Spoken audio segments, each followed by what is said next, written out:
Jangan lupa subscribe YouTube channel Metro TV News dan pastikan untuk menyalakan lonceng notifikasinya.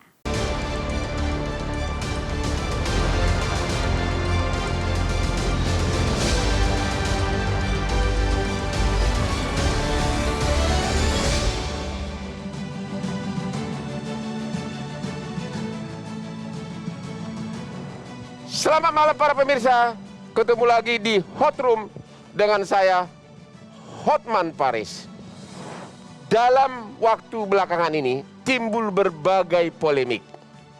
Pertama, polemik tentang jaminan hari tua JHT.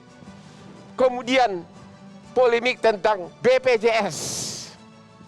Sekarang timbul lagi polemik terbaru, yaitu usulan agar pemilu presiden diundur. Sebelumnya sudah ditentukan oleh peraturan bahwa pemilu presiden berikutnya akan dilakukan tanggal 14 Februari 2024. Sama persis dengan tanggal hari cinta, tanggal Valentine. Akan tetapi beberapa tokoh yang dekat dengan pemerintah mulai menyuarakan agar pilpres ini, agar pemilu ini diundur. Pertanyaannya, siapa yang diuntungkan kalau pemilu presiden diundur? Apakah karena masalah biaya? Apakah negara sudah kehabisan uang? Karena dipakai untuk pembangunan ibu kota negara, untuk membiayai COVID, dan juga biaya pemilu yang sangat besar. Tapi pertanyaan yang paling penting adalah, apakah mengundur pemilu presiden bertentangan dengan konstitusi Undang-Undang Dasar 45? Inilah Hot Room, maju mundur pemilu.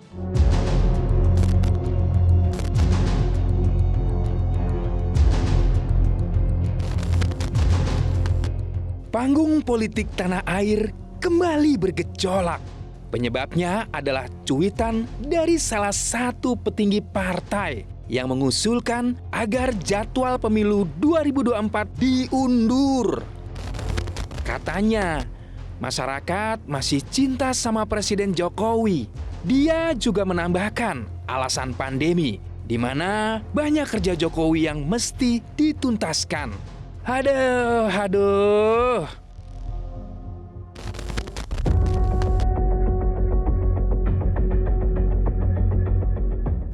Sekarang ini, kenapa gampang sekali mengatasnamakan rakyat?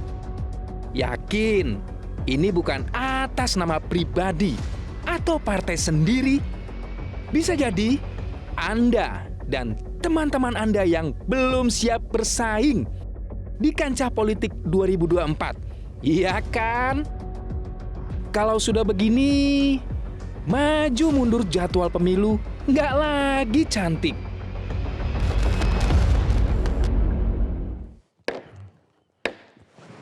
Untuk membahas topik ini, telah hadir malam ini di hadapan kita yang pertama Bapak Arsul Sani, Wakil Ketua MPR RI dari fraksi P3. Selamat malam, Bapak. Selamat malam, Assalamualaikum Bang Hotman. Waalaikumsalam. Yang berikutnya adalah Bapak Peter Abdullah, Ekonom Senior, Kepala Riset KOR Indonesia. Selamat malam, Pak. Selamat malam, Bang. Berikutnya yang sebelah kiri adalah Bapak San Mustafa, Wakil Ketua Komisi 2 DPR dari fraksi Nasdem. Malam, Bang Malam, Hotman. Pak. Berikutnya adalah Bapak Burhanuddin Muhtadi, Direktur Eksekutif Indikator Politik Indonesia. Malam, Pak. Malam, Bang. Hadir melalui Zoom, yaitu Bapak Saiful Huda, Ketua Komisi 10 DPR RI, fraksi PKB. Selamat malam, Pak. Malam, Bang Hotman. Berikutnya adalah Bapak Arief Budiman, Komisioner Komisi Pemilihan Umum KPU melalui Zoom juga. Selamat malam, Pak Arief. Berikutnya Selamat Bapak malam, Zainal Bang. Arifin Muhtar, Pakar Hukum Tata Negara, juga melalui Zoom. Ini dia akun grafis ya. Oke, jadi sudah ditetapkan bahwa hari pemilu adalah 14 Februari 2024 ya. Itu sudah resmi keluar, kalau nggak salah SK KPU ya. Dan ini adalah dasarnya Undang-Undang dan Undang-Undang Dasar 45. Pemilu harus sekali dalam 5 tahun ya. Oke, pertanyaan pertama kepada Bapak Saiful Huda melalui Zoom. Apa alasan dari Pak Jaimin yang menyuarakan agar pemilu presiden diundur? Caimin. Silakan Pak. Ya, Bang Hotman, terima kasih para narasumber yang saya banggakan. Bang Hotman, ada 3 alasan yang selama ini menjadi background kenapa Gus Muhaimin melontarkan ini di ruang publik. Yang pertama, kita tahu bersama bahwa isu terkait dengan perpanjangan 3 periode itu sudah lahir sejak hampir 2 tahun terakhir ini. Nah, ini tidak produktif, kita rasakan tuntutan untuk minta 3 periode ini, dan PKB sendiri menolak agenda untuk adanya perpanjangan 3 periode.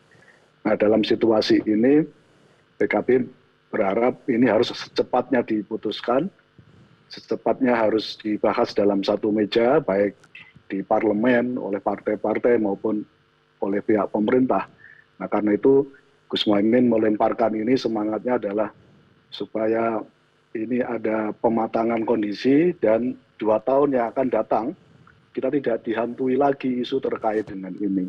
Nah, pada konteks inilah Ketua Umum Pak Muhaimin menyampaikan di publik untuk secepatnya dibahas, apapun keputusannya nanti secepatnya kita putuskan bersama. Pertanyaan berikutnya, apakah ini murni titipan dari petinggi negara?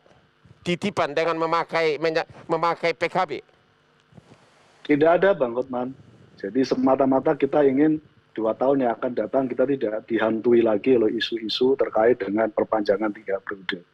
Dan alangkah lebih baiknya secepatnya ini dibahas dalam meja bersama, baik pemerintah maupun pihak parlemen. Apa benar PAN dan Golkar juga setuju pemilu diundur sebagai koalisi Anda itu?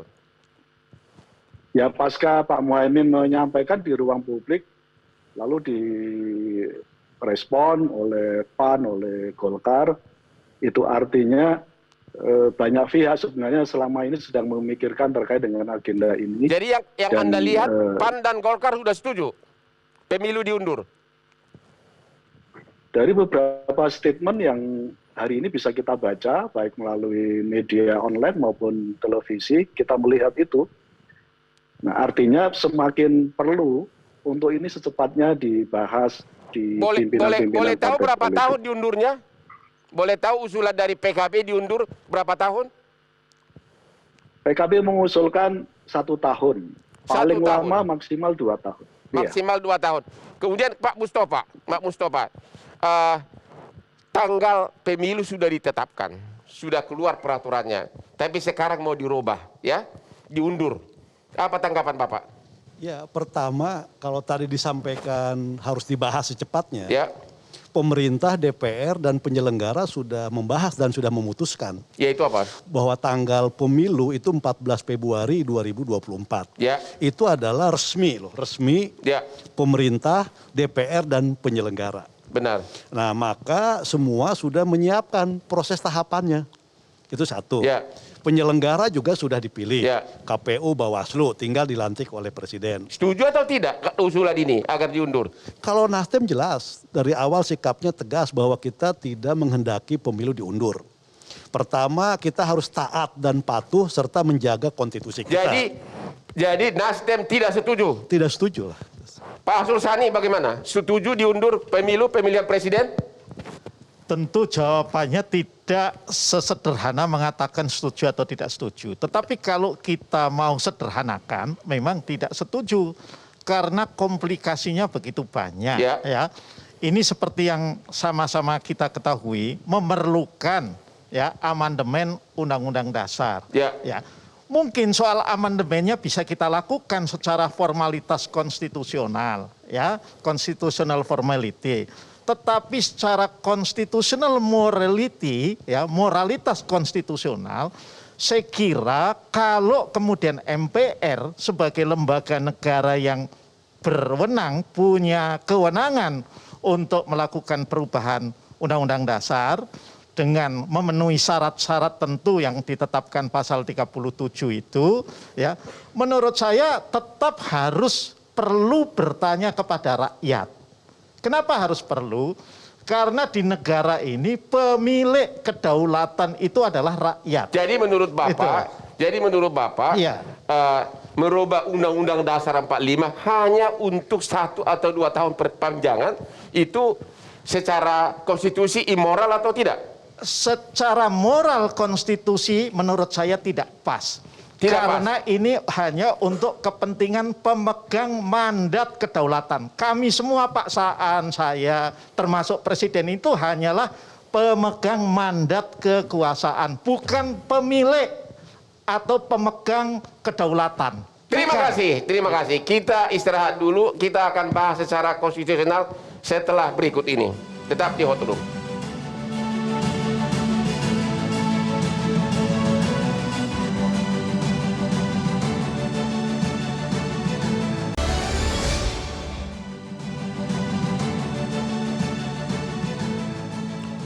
Ketemu lagi di Hot Room.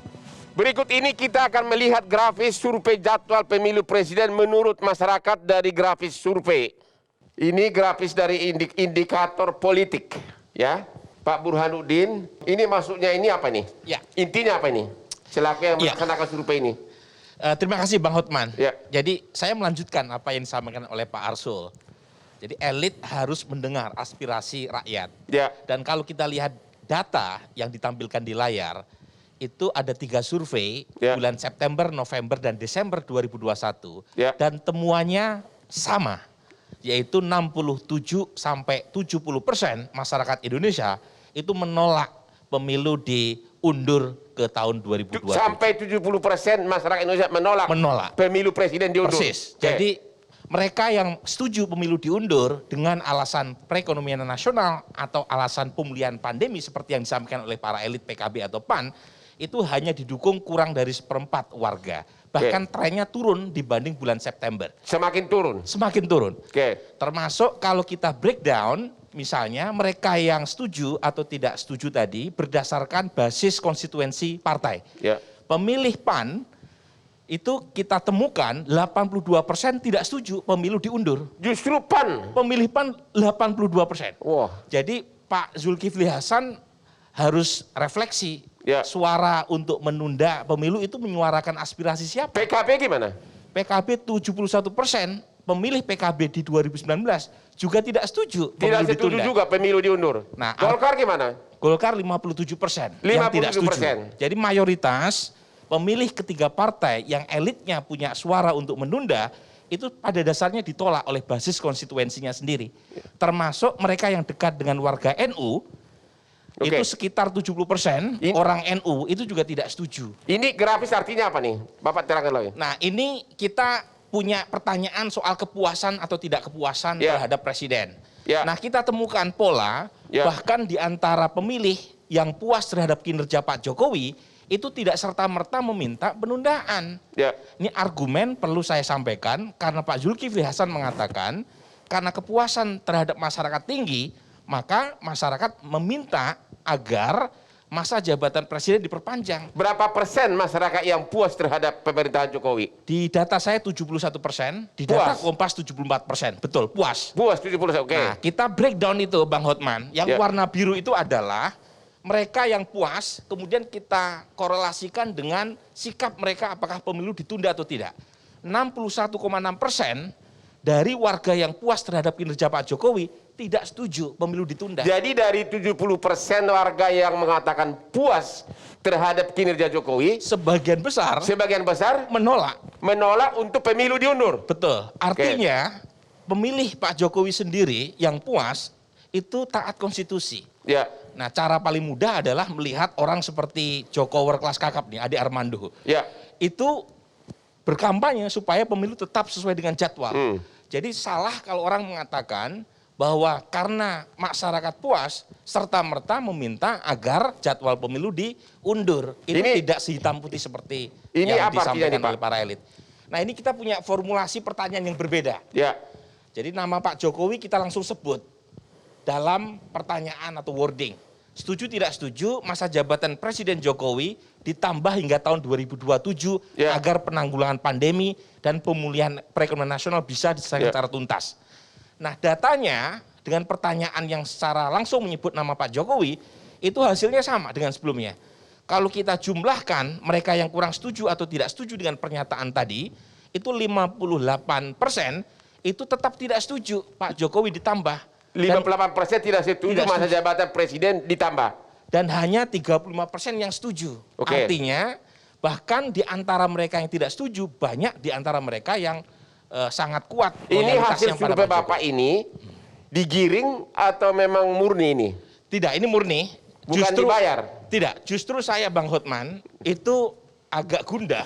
Kenapa? Karena ada pernyataan elit yang seolah-olah survei kepuasan dipakai sebagai justifikasi untuk memperpanjang. Datanya tidak mengatakan demikian. Justru datanya menunjukkan orang yang puas tidak serta-merta meminta perpanjangan masa jabatan presiden. Ini temuan yang bagus, masyarakat kita mampu berpikir kompleks. Jadi mereka puas, itu satu sisi, tapi soal perpanjangan yang melanggar konstitusi, itu soal lain. Jadi data medsos dari PKB mengatakan 60% dari 100 juta pengguna medsos setuju pemilu diundur. Itu kata PKB dari data medsos mereka. 60% dari 100 juta setuju pemilu diundur. Yang benar survei Bapak atau data medsos dari PKB? Begini Bang Hotman, kami siap untuk buka-bukaan data. Sekarang mungkin PKB tinggal membuka datanya. Pak Saiful Huda dari PKB. Jadi yang mana yang benar? Bapak tidak percaya kepada hasil survei, tapi percaya kepada hasil medsos PKB. Yang mana yang benar nih dari Pak Saiful Huda dari PKB? Data Bapak atau data survei? Apa yang disampaikan oleh oleh Pak Muhaimin konteksnya adalah merujuk pada big data. Big data ini pada konteks perbincangan netizen yang melibatkan hampir 100 juta orang. Yang kira-kira persentasenya 60% ada semangat untuk minta perpanjangan, dan yang 40% tetap ingin meminta pemilu tahun 2024. Tapi PKB sekali lagi kami tegaskan bukan pada konteks setuju terhadap perpanjangan 3 periode, bahwa yang kita usulkan adalah penundaan pemilu setahun, paling lama 2 tahun. Jadi akan berbeda maknanya, jadi bahwa kemudian berakibat pada perpanjangan masa jabatan itu akibat, tapi sebabnya adalah kita minta ada semacam penundaan pemilu. Poin itu Bang yang ingin kami sampaikan pada konteks ini, dan lebih dari itu semuanya sekali lagi semangat kami adalah mendorong percepatan pematangan, karena kita tidak ingin gerakan yang menyangkut soal keinginan. Jadi kesimpulan untuk Bapak, 3 periode Bapak ini, tidak percaya kepada hasil survei dari Pak Burhanuddin. Data Bapak yang benar. tentu bukan begitu, tidak perlu dihadap-hadapkan. Karena bertentangan. Tentu punya metodologinya berbeda-beda. Oh, begitu. Hasil survei yang disampaikan oleh Mas Burhan ada pasti kebenarannya sesuai dengan kaidah metodologi survei. Yang dikutip oleh Gus Muhaimin kan menyangkut soal bunyi dari big data perbincangan netizen. Oke, terima kasih Pak. Sekarang saya mau tanya melalui Zoom kepada Pak Jainal Arifin. Apakah usulan pengunduran pemilu ini sesuai nggak dengan konstitusi kita atau ini melanggar? Iya, pertama-tama Bang, kalau kita bicara konstitusi, tentu bukan hanya sekedar normanya, ya. Tetapi kita bicara soal moralitas di belakangnya, kita bicara soal etika di belakangnya, dan kita bicara soal nilai-nilai baik di dalamnya. Secara norma melanggar atau tidak? Norma positif? Kalau norma, jelas di dalam konstitusi sekarang sebenarnya tidak dimungkinkan, ya. Karena yang ada di pasal 22E itu jelas-jelas mengatakan ya pemilu 5 tahun sekali. Maka kalau mau dilanggar itu 22E harus diubah dulu. Ya, kalau mekanisme perpanjangan itu ada, 22E itu harus diubah atau di-retouch atau disentuh ulang. Jadi nggak ada pilihan lain undang-undang. Misalnya ada kondisi objektif yang memungkinkan. Misalnya kita nggak minta-minta nih Rusia dan Ukraina misalnya memicu perang dunia ketiga, lalu kemudian perang dunia itu menyeret sampai negara-negara Asia masuk ke Indonesia, dan Indonesia kemudian tidak bisa melakukan pemilu, maka sangat mungkin dimasukkan dengan menafsirkan berdasarkan ketentuan pasal 12 Undang-Undang Dasar. Tapi tentang sekarang ini ada nggak situasi di mana pemilu tidak mungkin dilakukan oleh karenanya harus diundur? Ada atau tidak? Saya kira tidak ada, Bang. Ya, saya kira satu misalnya kalau alasan COVID terjadi semacam semacam anakronisme, semacam bertentangan tuh. Karena di zaman ketika COVID sedang tinggi-tingginya, kita memaksa untuk melakukan pilkada saat itu. Pilkada kita memang pemilu lokal ya, tapi sebenarnya dalam tanda kutip rasa nasional. Karena lebih dari 200 provinsi, 200 kabupaten kota, atau hampir setengah dari jumlah artinya daerah di Indonesia. Waktu musim COVID pun pemilu pilkada sudah pernah dilaksanakan dan ternyata oke-oke aja. Waktu sedang tinggi-tingginya, kita tetap melakukan pemilu pertanyaan berikutnya, pemilu lokal. kalau tetap dipaksakan karena mereka mayoritas, akhirnya MPR akhirnya merubah Undang-Undang Dasar 45 mengenai pemilu tidak harus sekali 5 tahun. Apakah menurut Bapak itu secara moral konstitusi immoral atau tidak? Jelas bagi saya ya, itu menjadi semacam pelanggaran dasar terhadap konstitusi. Karena konstitusi itu bukan sekedar norma. Dia punya moralitas, dia punya sejarah, dia punya nilai baik, ada banyak sekali yang terkandung di dalamnya. Jadi kalau dipaksakan dengan segala hasrat politik, ya bisa saja, tapi kemudian itu akan mencoreng betul muka penguasa dan pemerintahan yang ada sekarang. Dan bisa menjadi gambaran seakan-akan begini, pemerintah dan penguasa sekarang itu memaksakan rakyat untuk selalu taat hukum, taat konstitusi, tetapi pada saat yang sama ketika mereka punya hasrat untuk memperpanjang diri, mengikuti hasrat keinginan pribadi, lalu ada larangan konstitusi, mereka ubah konstitusinya. Terima kasih Pak, kita istirahat dulu, kembali setelah berikut ini.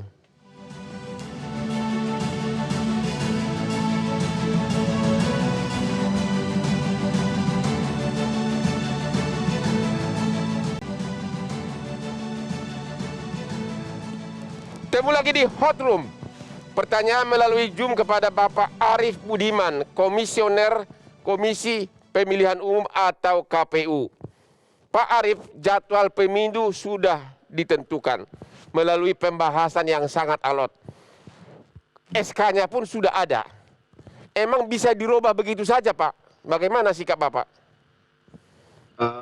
Kalau menurut ketentuan, siapa yang membuat SK, maka dialah yang akan punya kewenangan untuk membatalkan atau mengkoreksinya gitu ya. Nah, sebelum KPU memutuskan mengeluarkan surat keputusan itu tanggal 31 Januari yang lalu, kita sudah mempersiapkan dan membahas pemilu ini itu bersama-sama penyelenggara pemilu, pemerintah dan DPR. Itu lebih dari 6 bulan. Sampailah pada satu kesimpulan bersama-sama kita bisa menerima dan menyepakati bahwa pemilu akan dilakukan pemungutan suaranya bukan hanya untuk pemilu presiden ya, tapi untuk pileg dan pilpres tanggal 14 Februari tahun 2024. Jadi menurut Pak Arief, KPU tidak bisa berbuat banyak, hanya tunduk kepada keputusan pembuat peraturan, begitu? Ya kan kita sudah memutuskan. KPU diberi kewenangan oleh undang-undang untuk membuat keputusan tentang tanggal hari pemungutan suara. Dan karena KPU sudah melakukan pembahasan bersama-sama, maka KPU sudah mengambil sikap memutuskan tanggal pelaksanaan pemilu 14 Februari. Agar KPU merubah tanggal putusan tersebut, apa yang harus dirubah? Apakah undang-undangnya harus dirubah atau UUD-nya 45 baru KPU bisa merubah? Kalau undang-undangnya dirubah ya tentu KPU akan mengikuti ketentuan itu. Sepanjang tidak ada perubahan maka KPU tunduk dan patuh pada konstitusi dan undang-undang yang sudah mengatur tentang pemilu. Oke, pertanyaan berikutnya. Persiapan apa yang telah dilakukan oleh KPU selama musim pandemik ini dalam rangka menyongsong pemilu 2024? Sudah berapa duit habis, persiapannya sudah gimana? Seluruh persiapan sudah kita lakukan, tapi kalau soal duit belum, kita kan belum memasuki tahapan, karena tahapan itu akan dimulai pada bulan Juni. Ya. Tetapi seluruh rangkaian proses itu sudah dilakukan oleh seluruh pihak. Penyelenggara, pemerintah, dan DPR sudah bersama-sama membahas tentang tanggal pemungutan suara. Kemudian pemerintah dan DPR juga sudah mempersiapkan SDM-nya. Rekrutmen penyelenggara pemilu, KPU dan Bawaslu baru saja selesai. Tinggal menunggu pelantikan oleh Presiden. Kan Presiden sudah membentuk tim. Persiapan 6 bulan tadi Bapak mengatakan ada persiapan 6 bulan ya sebelum ditentukan. Itu dilakukan selama musim pandemik tahun 2020, 2021 atau kapan? Di masa pandemi sejak 2021 sampai dengan 2022 ini kita terus melakukan persiapan. Persiapan bahwa pemilu 14 Februari itu adalah di musim pandemi. Artinya udah tahu dong pandemik. Ya kenapa sekarang dipakai alasan pandemi untuk mengulur? Pendapat Bapak gimana? Nah, saya pikir semua sudah memahami, sudah bisa menerima bahwa pemilu akan dilaksanakan di 2024. Jadi sebetulnya kami juga kaget kalau kemudian ada pandangan yang berbeda. Padahal sampai dengan rapat terakhir ditemukannya atau bahas bersamanya tanggal 14 Februari, itu tidak ada yang jadi, secara logika Bapak, memikirkan atau melontarkan. Bapak setuju dengan pendapat alasan pandemi itu mengada-ada karena penentuan hari pemilu itu dibuat selama musim pandemik. Kenapa menjadi alasan pandemik dipakai untuk merubahnya? Bapak setuju nggak dengan logika itu? Ya, saya setuju. Selain prosesnya dibuat pada masa pandemi, tapi kita juga punya pengalaman menyelenggarakan pemilu di tengah pandemi di tahun 2020 kemarin. Terima kasih. Pak Peter Abdullah. Salah satu alasan adalah alasan ekonomi. Apakah memang ada yang berpendapat bahwa ekonomi sudah pulih kok? Ada yang mengatakan tidak. Apakah alasan ekonomi termasuk alasan untuk menunda pemilu presiden? Ini Bang Hotman, alasan ekonomi untuk menunda pemilu saya kira adalah alasan yang tidak tepat, alasan yang boleh dikatakan mengada-ada. Karena? Karena sebenarnya saat ini perekonomian kita walaupun belum sepenuhnya pulih, sudah mengarah kepada pemulihan. Sudah ke pemulihan? Sudah mengarah kepada pemulihan. Jadi kalau dilihat dari angka-angka indikator ekonomi itu sudah jelas terlihat mengarah kepada pemulihan ekonomi. Jadi justru kalau dilakukan penundaan pemilu yang dikhawatirkan ini justru akan mengganggu proses pemulihan ekonomi. Jadi menurut Bapak mundur pemilu malah mengganggu ekonomi? Saya kira begitu karena kalau ini ditunda pemilunya, yang akan terjadi adalah gonjang-ganjing politik. Ya. Karena sekarang aja udah kontroversi. Ya. Ada yang pro, ada yang kontra. Dan pro kontra ini akan memunculkan kegaduhan politik, memunculkan ketidakpastian, dan musuh utama di dalam ekonomi adalah ketidakpastian. Jadi kalau dilakukan penundaan ekonomi, akan terjadi ketidakpastian politik yang akan berujung kepada mempengaruhi berdampak negatif terhadap proses pemulihan ekonomi. Apakah ada alasan lain misalnya pemerintah kehabisan uang untuk membiayai pemilu? Menurut Anda logis nggak itu dari segi ekonomi? Itu juga sangat tidak logis. Ya, karena sebenarnya pemilu ini tadi sudah disampaikan, pemilu ini kan sudah direncanakan. Ya. Anggarannya sudah direncanakan. Semuanya sudah ada di dalam perencanaan, jadi tidak ada alasan kita mengatakan kita tidak ada anggaran untuk melaksanakan pemilu. Jadi secara ekonomi sekarang ini tidak ada alasan untuk mengatakan bahwa alasan ekonomi lah untuk penundaan pemilu karena ekonomi sudah membaik, begitu? Saya kira begitu, Bang. Oke, kita akan melihat grafis kenaikan anggaran pemilu. Wah, tahun 2024 76,6 triliun. Ya. Pak Arief Budiman? Ya, halo. Ini angka ini, ya, Bang. Angka 76,6 triliun budget untuk 2024 pemilu presiden, apa ini benar? Ya, tapi itu kan baru usulan ya. Dan itu pembahasan terakhir yang dilakukan oleh jajaran kita dengan jajaran Kementerian Keuangan. Nah, saya sudah mengkonfirmasi kepada jajaran Sekretariat Jenderal, kita akan lakukan pembahasan lagi. Sebetulnya sudah didapat angka kurang lebih sekitar 62 triliun. Dan memang ini menjadi tinggi karena pemilu kita kan agak berbeda dengan pemilu sebelumnya, di mana sebelumnya tidak ada situasi pandemi. Sementara di 2024 kita menghitung anggaran dengan situasi pandemi. Kemudian yang kedua, honor-honor untuk penyelenggara ad hoc, jadi PPK, PPS, dan KPPS, itu juga kita naikkan honornya. Karena memang dulu terlalu kecil. Jadi itu salah satu yang menyebabkan kenapa terjadi kenaikan pembiayaan untuk pemilu 2024. Jadi yang benar angka tadi itu 70 triliun lebih, itu benar ya? Ya, itu masih dalam pembahasan ya, usulan terakhir ya, itu masih dalam pembahasan. Dan kemungkinan akan sangat bisa untuk diturunkan, dikurangi sangat bisa. Oke, ke Pak Peter Abdullah, ini dari segi ekonomi, budget segini besar, termasuk mengganggu perekonomian enggak? Sehingga dipakai alasan untuk mengulur pemilu. Sekali lagi saya sampaikan seperti saya sampaikan tadi, Bang Hotman, tidak ada alasan untuk menunda pemilu dari sisi ekonomi, juga dari sisi anggaran. Karena anggaran ini ya, kalau kita bicara tentang APBN, APBN itu kan bicara penerimaan dan pengeluaran. Dan salah satu pengeluaran yang sudah dianggarkan untuk tahun 2024 adalah anggaran pemilu. Artinya ini sudah tahu begitu? Ya, ini sudah sangat diketahui. Jadi yang jadi akan bukan alasan, bukan alasan. alasan. Ada kaitannya ke ekonomi. Oke, Tidak ada Pak Saan Mustafa, ini ekonomi masih sangat sulit. Bapak sebagai wakil rakyat di DPR, ekonomi masih sangat sulit, tapi kok anggaran pemilu sampai 70 triliun lebih. Bagaimana suara Bapak? Ya kita sudah sampaikan ya ke KPU, Bawaslu maupun DKPP dalam setiap rapat kerja maupun rapat konsultasi. Kita minta agar anggaran pemilu itu disesuaikan dengan situasi pandemi, di mana situasi sedang sulit. Di awal mereka mengajukan 86 triliun. Kita minta diturunkan lagi. Kita ingin ada efisiensi. Efisiensi terhadap anggaran, efisiensi terhadap juga tahapan. Misalnya kita minta agar masa kampanye itu diperpendek. Tidak 120 hari, bahkan DPR minta 75 hari. Itu akan berpengaruh terhadap anggaran. Kita juga minta rekapitulasi suara, itu juga diperpendek. Jadi angka ini sudah final, masih nggak bisa dirubah lagi? Itu belum final.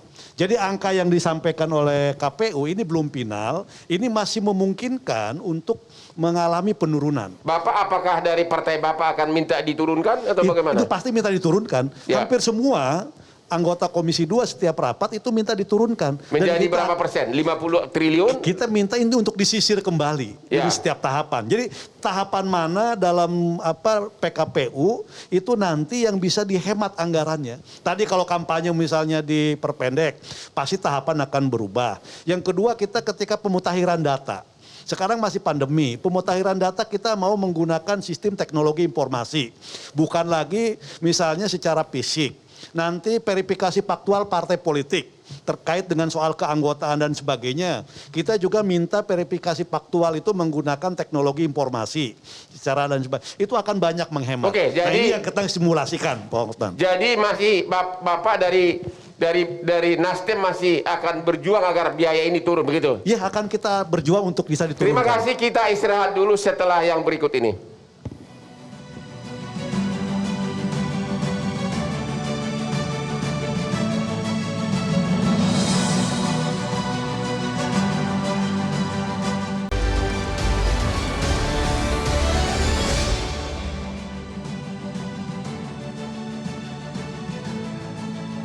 Kembali lagi di Hot Room.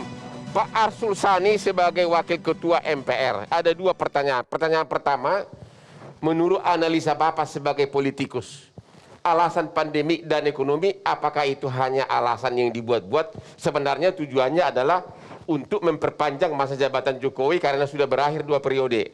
Yang kedua, masalah biaya itu wajar nggak? Biaya pemilu. Pertama, tentu saya tidak boleh suudon sama yang katakanlah melontarkan gagasan. Terlepas, namun saya kira dan perspektif kita adalah bukan soal suudonnya, tetapi yang penting respon kita, ketegasan sikap kita. Karena kalau kita bicara soal motif atau alasan bisa apapun lah, pandemi dan segala Analisa macam. Bapak pribadi gimana? Boleh nggak Bapak buka dulu analisa? Bapak kan politikus. Analisa Bapak pribadi gimana? Apakah ini murni hanya alasan agar Pak Jokowi lebih lama berkuasa? Saya tidak melihatnya seperti itu karena Pak Jokowi sendiri sudah secara jelas sebetulnya menyampaikan ya di ruang publik dan kita sama-sama tahu bahwa beliau pertama sudah mengatakan ya tidak ingin menjadi presiden 3 periode. Nah itu sebetulnya ya implisit juga beliau itu itu tidak ingin lebih dari 2024. Apakah itu taktik orang-orang aliansinya mendorong pemilu diundur, tapi dia mengatakan tidak. Nanti pada waktunya akan mengatakan yes. Saya tidak berpikir seperti itu. Meskipun Bang Hotman, politisi itu terbiasa dengan suudon, ya, tapi saya lebih pakai husnudon dalam hal ini. Artinya apa tuh? Artinya berprasangka baik. Ya. Tetapi meskipun kita menggunakan prasangka baik, kita tetap tidak setuju, kontra lah. Ya, karena ada kepentingan lebih besar. Pak, emang dalam politik masih masih ada prasangka baik, Pak? Oh, harus ada, karena kalau saya tidak menggunakan prasangka baik, ya, tapi prasangka tidak baik suudon terus, maka saya akan setiap hari berantem dengan Pak Saan Mustafa nanti. Ya, jadi tetap harus ada ya prasangka baiknya. Nah, tetapi sekali lagi, meskipun kita berprasangka baik, tetapi kalau kita melihat ada kepentingan yang lebih besar untuk negara ini, ya harus kita sampaikan kalau tidak. Begitu, kalau itu menabrak kepentingan. Kunci pokoknya, alasan corona, alasan pemilu, menurut Bapak tepat enggak untuk mengundur pemilu presiden? Bagi saya jelas jawabannya tidak. Kenapa? Karena kalau kita bicara pandemi coronanya, sekarang ini kan trennya sudah jelas. Benar. Tren menurun, satu. Ya. Yang kedua, kita juga bisa belajar dari negara-negara lain yang juga menyelenggarakan pemilu bahkan di masa pandemi pada saat itu belum menurun. Kalau alasan itu tidak benar, kalau alasan itu yang dipakai tidak benar, berarti motivasi lain benar dong tadi yang saya tanya pertama itu ya, ingin memperpanjang. Kalau motivasi, yang namanya ini dunia politik, dunia kehidupan manusia juga, 1001 motivasi bisa ada Pak Hotman. Jadi maka buat saya tidak penting kita melihat motivasinya, yang penting adalah respon kita apa terhadap apa yang kita sampaikan, apa yang disampaikan itu. Oke, terima kasih. Kepada Pak Burhanuddin, apakah strategi dari PKB, PAN, dan Golkar ini adalah untuk mendongkrak elektabilitas? Sebenarnya justru bisa menjadi bumerang, bisa menjadi backlash. Karena isu ini itu tidak hanya populer di mata publik, tapi juga tidak populer di kalangan basis partai mereka masing-masing. Jadi justru menjadi iklan yang buruk. Nah karenanya menurut saya perlu buat ketiga partai tersebut untuk kembali ke jalan yang benar. Jadi menurut Bapak, kalau rakyatnya sendiri berbeda dengan pimpinan partainya, jadi menurut Bapak pimpinan partai ini menyuarakan suara siapa? Apakah itu hanya titipan dari penguasa? Nah, karenanya saya termasuk orang yang selalu mengatakan sebaiknya ya pemerintah termasuk Presiden Jokowi itu memberikan klarifikasi kepada publik. Karena sudah banyak pernyataan atau prasangka yang mengaitkan keterlibatan. Apakah Pak Jokowi sudah pernah memberikan klarifikasi soal pengunduran pemilu? Belum. Jadi 2 kali pernyataan Pak Jokowi itu terkait dengan penolakan 3 periode.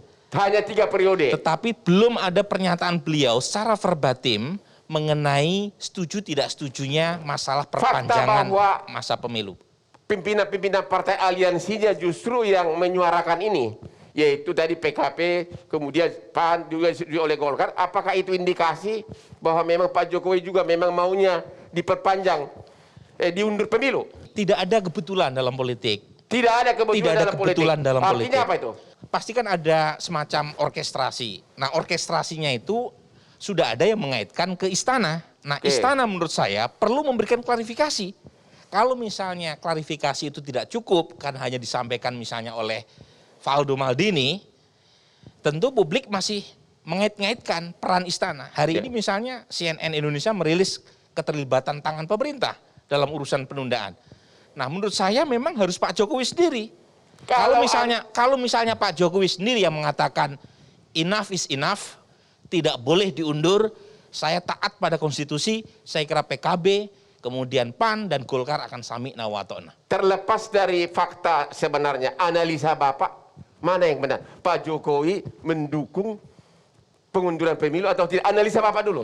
Kalau menurut saya ini baru testing the water, cek ombak. Karena menurut saya tidak mungkin ketua umum, apalagi 3 partai pendukung koalisi, kemudian salah satu menterinya juga mengumandangkan suara yang sama, tanpa sepengetahuan pihak pemerintah. Pasti ada. Cuma kemudian responnya kan kita tahu semakin besar penolakan publik, dan karenanya kalau misalnya menjadi backlash atau bumerang, yang kena bukan pemerintah, yang kena adalah partai yang menyuarakan tersebut. Terima kasih kepada Pak Zainal Arifin. Ya, apakah mundurnya pilpres, pemilu presiden, berimbas enggak nanti juga mundurnya pilkada? Kalau kita lihat ya, skenarionya mundurnya pilpres, itu otomatis sebenarnya berkaitan dengan bisa memundurkan pilkada.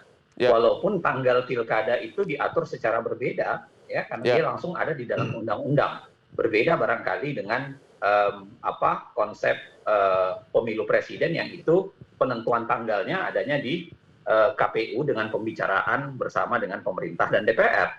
Nah, tapi kalau misalnya ada alasan berkaitan dengan kepemiluan yang itu menunda pemilu presiden, otomatis sebenarnya itu pasti berimplikasi pada pilkada. Nah, dan yang harus dilihat sebenarnya, yang paling kita khawatirkan ada dua hal sebenarnya, Bang Hotma. Ketika suara ini atau asapnya ini itu munculnya dari istana sendiri, seperti yang disampaikan oleh Mas Burhan tadi. Misalnya di CNN ada, lalu kemudian di majalah Tempo ada. Jadi kesannya itu agak menakutkan. Dan yang kedua, kalau kita baca ada tulisan yang menarik yang disampaikan oleh Pak Dahlan Iskan beberapa hari yang lalu yang sempat cukup viral. Ada semacam skenario semua orang akan senang gitu. Jadi akan ada perpanjangan untuk DPR, perpanjangan untuk DPD, perpanjangan untuk presiden, bahkan kemudian akan diatur bagaimana pilkadanya, yang kepala daerah yang jatuh di tahun 2002 akan diperpanjang sampai kapan, lalu kemudian jadi akan ada semacam orkestrasi bahwa semua pemegang kekuasaan politik itu akan mendapatkan gula-gula yang sama. Artinya menurut Bapak, kalau pemilu presiden diundur, kemungkinan besar pilkada juga akan diundur. Pertanyaan berikutnya adalah, kalau dipaksakan merubah Undang-Undang Dasar oleh Pak Arsul Sani CS di MPR, ya, yaitu keharusan pemilu presiden harus sekali dalam 5 tahun. Menurut Bapak, kepala negara seperti itu sah atau tidak? Ada ahli tata negara, saingan Bapak, Pak Yusril mengatakan itu tidak sah. Kalau Bapak gimana? Secara formal Undang-Undang Dasar dirubah. Syarat 5 tahun itu dirubah. Kalau itu dipaksakan, menurut Bapak sah nggak itu kepala negara? Biasanya, Bang Hotma, secara dasar yang dimaksud dengan konstitusi atau aturan hukum itu punya 3 basis penerimaan sebenarnya. Ya. 1 penerimaan secara yuridis, yang kedua penerimaan secara sosiologis, dan yang ketiga penerimaan secara filosofis. Kalau misalnya dipaksakan melakukan penundaan, dipaksa dengan segala cara untuk melakukan perubahan Undang-Undang Dasar, tentu yang pertama secara yuridis sendiri akan ada perdebatan. Kenapa? Secara yuridis kan sah. Yang buat MPR ya dia rubah sendiri. Sah kan secara formal. Tapi kalau kita bicara soal syarat mengubah, ada mekanisme mengubah, bagaimana melibatkan publik dalam proses perubahan, tentu akan ada pertanyaan yang soal keabsahan dari konsep yuridisnya. Apalagi kalau misalnya ide-idenya bukan sekedar mengubah Undang-Undang Dasar, seperti yang disampaikan oleh Pak Yusril sendiri, tapi misalnya menggunakan konsep dekret. Atau misalnya hanya menggunakan konsep mengubah undang-undang. Pertanyaannya adalah, kalau apapun alasannya berhasil dirubah Undang-Undang Dasar 45 oleh MPR, terlepas dari backgroundnya, kalau berhasil dirubah secara formal, yaitu pemilu diundur akhirnya, pertanyaannya, menurut Bapak, kepala negara yang hasil pemilu nanti sah atau tidak? Terlepas dulu dari pokoknya secara formal undang-undangnya udah dirubah, UUD-nya. Jika secara yuridis, ya, taruhlah secara yuridis bisa diterima, walaupun saya yakin ada perdebatan karena tergantung aliran yuridisnya, ya. Tetapi secara sosiologis pasti akan mengalami penolakan, ya. Secara hukum sah atau tidak? Gimana? Secara hukum sah atau tidak? Undang-Undang Dasar dirubah. Saya akan mengatakan itu adalah satu kesatuan. Karena hukum bagi saya bukan sekedar apa yang tertulis, tetapi juga adalah bagian dari konstitusionalisme. Jadi tolong dijawab, Bapak. Secara hukum sah nggak kepala negara apabila Undang-Undang Dasar 45 akhirnya dirubah? Yes or no? saya jelas mengatakan tidak sah. Terima secara kasih, hukum. kita akan kembali lagi setelah istirahat berikut ini.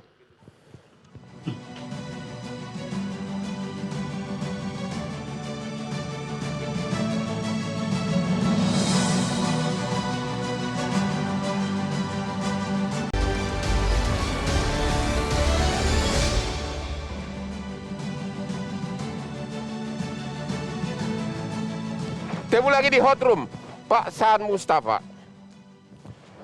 Tadi sudah dijelaskan oleh para pakar. Alasan pandemi tidak benar. Orang jadwal pemilu itu dibuat waktu musim pandemi kok, berarti udah tahu kan? Alasan ekonomi juga tidak masuk di akal. Oke? Kata beliau tadi sudah memulih, sudah pulih ekonomi. Tadi pakar tata negara mengatakan kalau dirubah Undang-Undang 45 maka kepala negara seperti itu tidak sah. Bapak sebagai wakil rakyat, sah enggak menurut Bapak kepala negara yang ditunjuk sekalipun Undang-Undang Dasar 45 dirubah sehingga pemilu bisa diundur? Iya, kalau konstitusi sudah dirubah ya. Ya. Misalnya di amandemen lah, Ya. pasal 22E Ya. gitu, di amandemen. Yang pemilu itu dilakukan selama 5 tahun, setiap 5 tahun sekali, yang beradaskan jurdil, jujur, adil, rahasia, dan sebagainya untuk memilih presiden, wakil presiden, anggota DPR, anggota DPD. Kalau undang-undangnya sudah disahkan oleh MPR, ya secara otomatis, nih saya pandangan politisi nih, saya bukan pakar hukum tata negara. Itu sah kan gitu loh. Dan itulah yang akan dilalui oleh mereka. Jadi mereka yang ingin menunda pemilu, pasti pintu masuknya itulah amandemen undang-undang. Pintu masuknya ya, amandemen undang-undang. Di luar itu nggak ada. Nah, cuman untuk menjadi pintu masuk di amandemen undang-undang, itu kan tidak serta-merta, tidak gampang. Jadi kesimpulannya, Bapak sebagai anggota DPR mengatakan, ya kalau dasar juridisnya sudah dirubah dan memungkinkan, sah-sah saja secara formal. Ya secara formal sah itu. Karena memang sudah amandemen undang-undangnya jadi udah Bapak berubah. tidak setuju dengan pendapat Pak Jainal Arifin ini tadi? pandangan saya sebagai seorang politisi. Politisi sama ahli hukum memang selalu beda. Pak Arsul Sani, emang Bapak mau mundur? Bapak kan di MPR. Ini nih, kalau dalam waktu dekat datang usulan itu, Bapak yes or no, vote yes or no? Bapak pribadi dulu sebagai anggota MPR. Saya kalau amandemennya terkait dengan penundaan pemilu, maka ya saya jawablah Pak Hotman, no. Jadi pertama kita tentu tidak bisa sesederhana yes or no, Pak Hotman. Ini kan semua kan sudah diatur. Dalam Undang-Undang Dasar kita ada aturan perubahan itu di pasal 37. Benar. Dan itu bukan juga proses yang akan sederhana. Karena apa?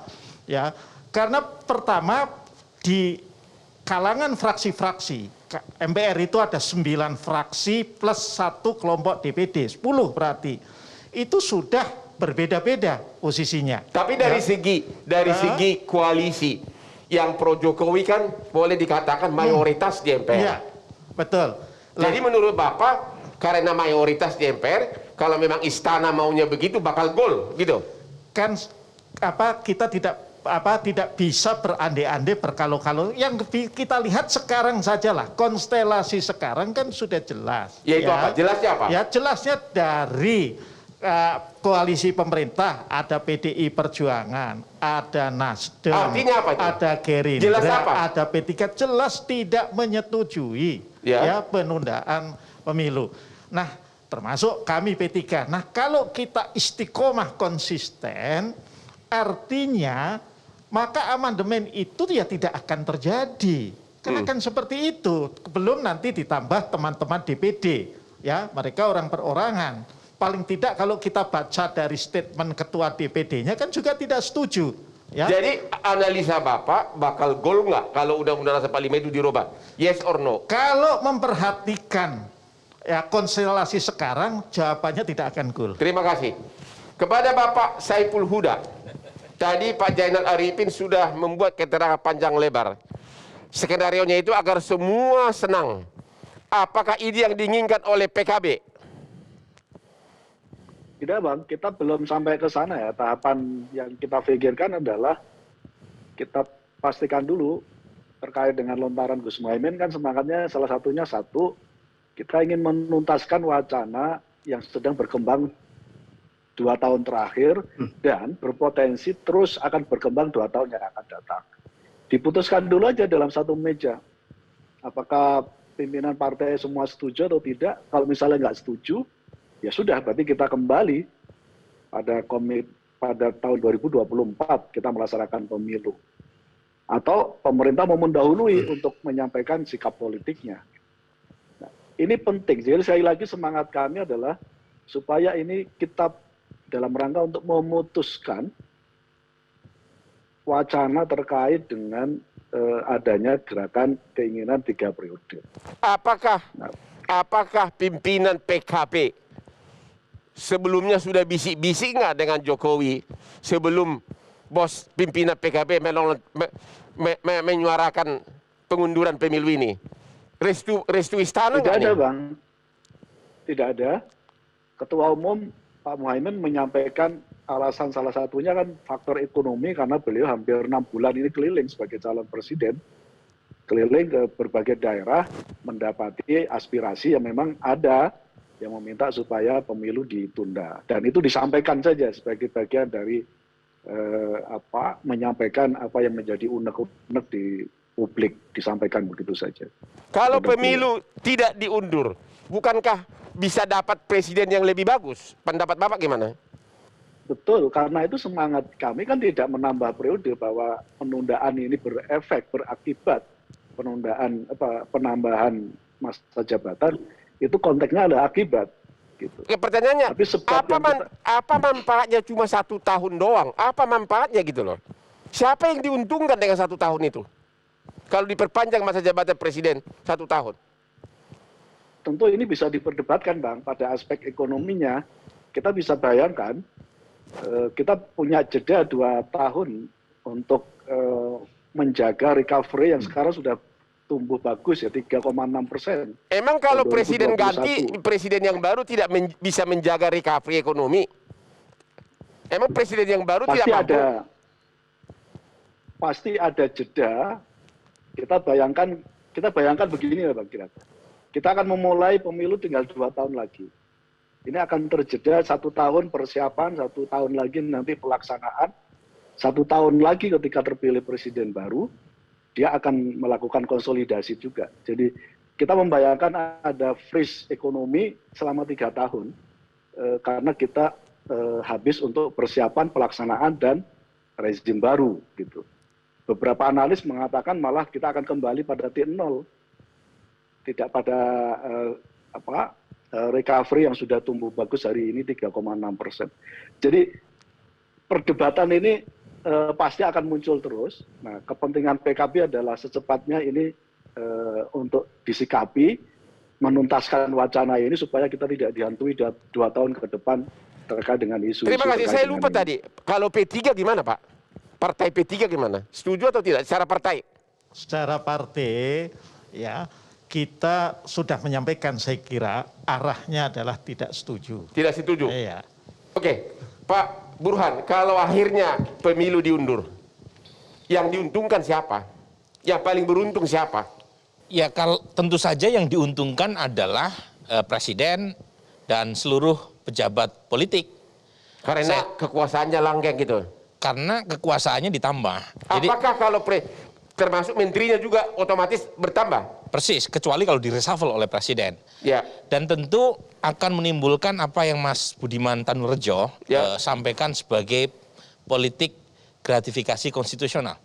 Gratifikasi? Konstitusional. Bahasa Indonesianya apa lagi? Lebih jadi, rakyat apa? Begini, kalau Pilpres diundur, ini sebenarnya sudah disampaikan oleh Mas Zainal tadi, maka otomatis pemilu legislatif itu juga diundur. Ya.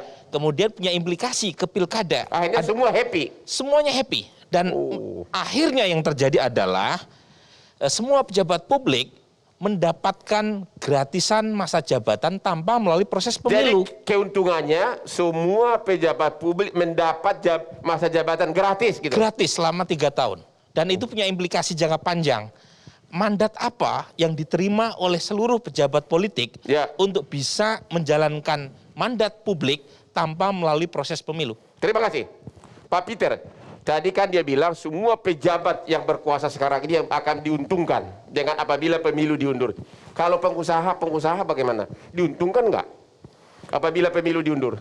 Ya, seperti yang saya sampaikan tadi, pengusaha-pengusaha ya dirugikan sebenarnya. Apa dirugikan? Kenapa? Karena kalau ini diundur, maka ini tidak akan mulus, pasti akan jadi gonjang-ganjing. Oh, gonjang-ganjing. Gonjang-ganjing itu memunculkan ketidakpastian. Kalau saya jadi pengusaha, ketidakpastian itu akan merugikan saya. Ketidakpastian, perdebatan, pertengkaran politik dan mungkin akan Itu ada akan demo. merugikan saya.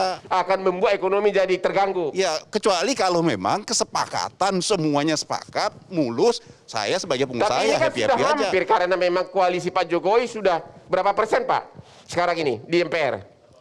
82%. Kalau ditambah PAN ya 82. Tetapi itu kan tadi yang 82 itu kan tidak bulat sepakat. Hasil surveinya Bang Burhan tadi menyatakan bahwasanya even mereka yang mendukung Jokowi pun tidak setuju. Tapi ya orang yang tapi kan yang voting kan orang yang duduk di MPR-nya bukan rakyatnya. Iya, tapi sekali lagi gonjang-ganjing politik ini pasti akan terjadi, Bang. Mereka yang sekarang ini saya orang awam politik aja ini yang melihat. Orang yang sudah siap-siap untuk menjadi presiden, Pak, Bang, emangnya mau ditunda? Saya nggak mau tunda, saya mau maju. Ya pasti akan mau kan. Nah ini pasti akan terjadi gonjang-ganjing. Jadi. Oke, terima kasih. Kita istirahat dulu setelah yang berikut ini. Tetap di Hot Room.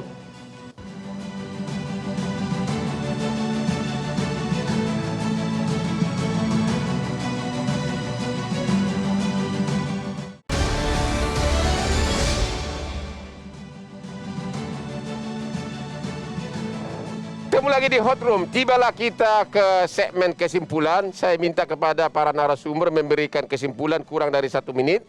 Yang pertama Pak Arsul Sani, terutama mengenai berdasar enggak pemilu diundur dan apakah bakal Undang-Undang Dasar 45 itu bakal dirubah? Kalau saya bicara sebagai pribadi warga negara, harapan saya adalah siklus demokrasi kita 5 tahunan yang sudah baik ini tetap kita taati. Ya. Karena itu menurut saya tidak perlu kemudian ada amandemen terhadap Undang-Undang Dasar Negara Republik Indonesia tahun 1945. Itu Pak Hunman. Terima kasih. Pak Peter Abdullah, apakah dengan ganti presiden bukan berarti presiden yang baru tidak bisa melanjutkan ekonomi atau tidak? Kalau memang alasannya adalah pemulihan ekonomi. Ya, seperti tadi saya sampaikan Bang Otman, kalau alasan ekonomi yang dipergunakan justru itu mendiskreditkan pemerintah saat ini. Ya. Karena artinya tidak percaya bahwasanya proses pemulihan ekonomi saat ini sudah terjadi. Padahal pemerintah sendiri selalu mengatakan bahwasanya pemerintah berhasil mempertahankan, menjaga ekonomi selama pandemi. Artinya ini tidak ada alasan dari sisi ekonomi untuk melakukan penundaan pemilu. Terima kasih Pak Saiful Huda, PKB, yang paling setuju pemilu presiden diundur. Kesimpulan Bapak gimana? Ya, setelah ini kita dapat respon dari publik, dari pengamat, dari seluruh pelaku demokrasi, rakyat. Saya kira tinggal waktunya, saya kira secepatnya ini dibahas dalam satu meja di parlemen. Kalau pemerintah ingin merespon lebih dulu ya tinggal dibahas di mejanya pemerintah terkait dengan usulan ini. Jadi sekali lagi semangatnya kita sama-sama menghargai konstitusi tapi dengan cara yang berbeda. Maunya Bapak secepatnya dibahas untuk disetujui pengunduran pemilu, begitu? Ya kita bahas untuk disetujui atau tidak disetujui. Tapi maunya Bapak setuju kan? Maunya Bapak setuju kan? Sekali lagi semangatnya kita tidak setuju 3 periode. Tapi pengunduran pemilu Bapak setuju banget? Sebagai bagian dari ruang kompromi kita dan kembali dalam rangka juga untuk kepentingan bersama. Setuju? PKB setuju? Setuju. Terima kasih. Pak Arief Budiman, apa kesimpulan Bapak dari KPU? Kita sudah membahas cukup lama, kita sudah mempersiapkan dan proses pembahasannya juga melibatkan seluruh pihak. Maka saya berharap apa yang sudah kita kerjakan ini kita lanjutkan, kita tuntaskan. Terima kasih. Sekarang Pak Zainal Arifin, tadi Bapak mengatakan walaupun secara formal Undang-Undang Dasar telah dirubah sehingga pemilu bisa diundur, tetap Bapak mengatakan itu tidak sah. Tadi saya dengar ocehan dari beberapa orang di sini, Pak Peter, Pak Arsul Sani, Pak San Mustafa mengatakan masuk Pak Zainal apa? Kalau sudah di Undang-Undang 45 dirubah secara juridis ya udah sah. Kenapa Bapak mengatakan kepala negara itu tidak sah dari hasil Undang-Undang Dasar yang dirubah? Bang Hotma, saya percaya bahwa konstitusi itu bukan sekedar keinginan politik. Ya. Tapi konstitusi itu berbasis pada keinginan konstituen yang kemudian dikonstitusikan. Ada namanya teori populis konstitusionalisme, di mana konstitusi itu harusnya berbasis ke publik, bukan berbasis ke aktor politik. Nah, itu sebabnya saya ingin mengatakan bahwa kalaupun dipaksakan oleh aktor politik, ya, itu bukan berarti dia memiliki kekuatan bagi publik. Itu yang paling penting. Yang kedua, saya mau bilang begini, Bang Hotma, sebenarnya jangan bermain-main dengan masa jabatan, ya, karena negara-negara yang bermain-main dengan masa jabatan mengubah-ubah itu biasanya negara-negara yang tidak demokratis atau kemudian negara-negara yang ya bisa dikatakan negara yang jauh dari kesan demokratis, dan itu tentu merusak demokrasi yang sudah kita bangun sekian lama. Jadi kesimpulannya, walaupun Undang-Undang Dasar 45 dirubah, tetap Bapak berpendapat kepala negara yang ditunjuk nanti setelah pemilu diundur, tetap Bapak mengatakan bukan kepala negara yang sah. Persis. Terima kasih. Persis yang saya sampaikan. Terima kasih Pak Zainal. Sekarang Pak Burhanuddin. Bapak setuju? Mana kesimpulan Bapak? Kepala negara yang sah atau tidak? Begini, konstitusi itu harus berdasarkan konstitusionalisme. Ya.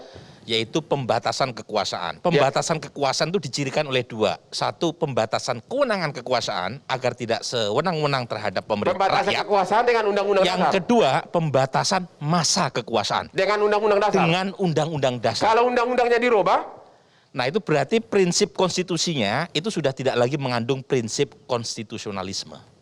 jadi menurut Bapak pemilu maju atau mundur maju, yang mana yang benar? Sebaiknya sesuai dengan siklus 5 tahunan yang sudah ditetapkan oleh konstitusi sekarang. Terima kasih Pak San Mustafa. Ya, kita harus sama-sama mentaati, menjaga dan menghormati serta melaksanakan konstitusi. Jangan sampai konstitusi itu disesuaikan dengan hasrat kepentingan politik kita. Kalau ternyata dan kita harus menyesuaikan dengan konstitusi. Pemilu adalah hasrat kepentingan politik. Menurut Bapak sah nggak itu? Perubahan undang-undang itu sesuai Pak Zainal itu nggak sah kepala negara itu seperti itu. Ya kan gini, mereka pasti mencari pintu masuknya kan lewat amandemen. Benar. Nah kalau misalnya undang-undang dasarnya sudah diamandemen, dalam pandangan saya secara pribadi, maka presiden yang diperpanjang itu sah. Walaupun motivasinya karena ingin berkuasa. Kuasa paling legitimasinya yang dipertanyakan. Jadi secara formal biasa, legitimasi yang nanti akan diperdebatkan oleh publik. Terima kasih. Pemirsa, demikianlah akhir dari diskusi malam ini, dan sebagai kesimpulannya adalah sebagai negara demokrasi kita tidak boleh begitu gampang merubah konstitusi, apalagi untuk kepentingan politik tertentu, oknum tertentu. Demikianlah akhir dari program ini. Jangan lupa menonton Hot Room setiap hari Rabu jam 9.30 hanya di Metro TV.